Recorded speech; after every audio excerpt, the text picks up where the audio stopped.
میں سمجھتا ہوں جی کہ انتہائی غیر ذمہ دارانہ ایک قدم تھا، اور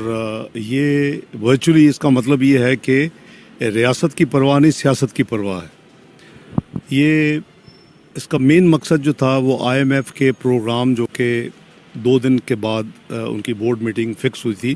اس کو سیبوٹاج کرنا تھا، تاکہ ایک جو ان کے ساتھ کنڈیشنلٹیز طے ہیں اور ایک جو فریم ورک طے ہے، وہ جب صوبے نہیں کریں گے تو نارمل حالات میں پھر آئی ایم ایف کہہ سکتا تھا کہ آپ بتائیں کہ اس کے متبادل آپ کیا کریں گے۔ تو یہ ایک اٹیمپٹ تھی کہ جب یہ آپ نے سنا بھی کہ انہوں نے کہا کہ کیا یہ جو پنجاب کے وزیر تھے، انہوں نے کہا کہ کیا ریاست کو رسک نہیں ہے پاکستان کو، اور بدقسمتی سے میں سمجھتا ہوں کہ ایک بینکر، ایک پروفیشنل بندہ، اس کو کم از کم اس طرف نہیں جانا چاہیے تھا۔ جو میرے فرسٹ ٹائم جب فائنانس میں تھا وہ حبیب بینک کے پریزیڈنٹ تھے، تو ایک پروفیشنل بینکر ہیں، تو ان کو اتنا گھٹیا پن جو ہے پارٹی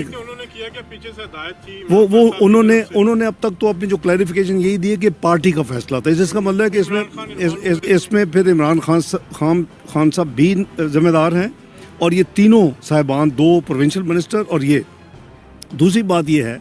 کہ اس کا کلیئر مقصد تو یہی تھا کہ آئی ایم ایف کا پروگرام نہ ہو جب پاکستان اس مشکل حالات سے گزر رہا ہے۔ یہ صرف $1 بلین اور $160 ملین کی قسط کی صرف نہیں تھا۔ جب آئی ایم ایف کا پروگرام یہ کنکلوڈ ہوگا تو آپ کا آگے راستے کھلیں گے، اور جو ملٹی لیٹرل ڈونرز ہیں آپ کے، world bank, Islamic development bank, even جو ہمارے ممالک کچھ دوستوں نے مدد کی۔ یوٹیوب پر گوگلی ٹی وی دیکھنے کے لیے youtube.com کی سرچ بار میں گوگلی ٹی وی ٹائپ کریں۔ گوگلی ٹی وی کے پیج پر سرخ رنگ کے سبسکرپشن والے بٹن پر کلک کرنا نہ بھولیے۔ یوٹیوب پر اپلوڈ ہونے والی ویڈیو سے باخبر رہنے کے لیے بیل آئیکن پر کلک کیجیے۔ آپ کو ہر نئی آنے والی ویڈیو کے بارے میں نوٹیفیکیشن موصول ہو جائے گا۔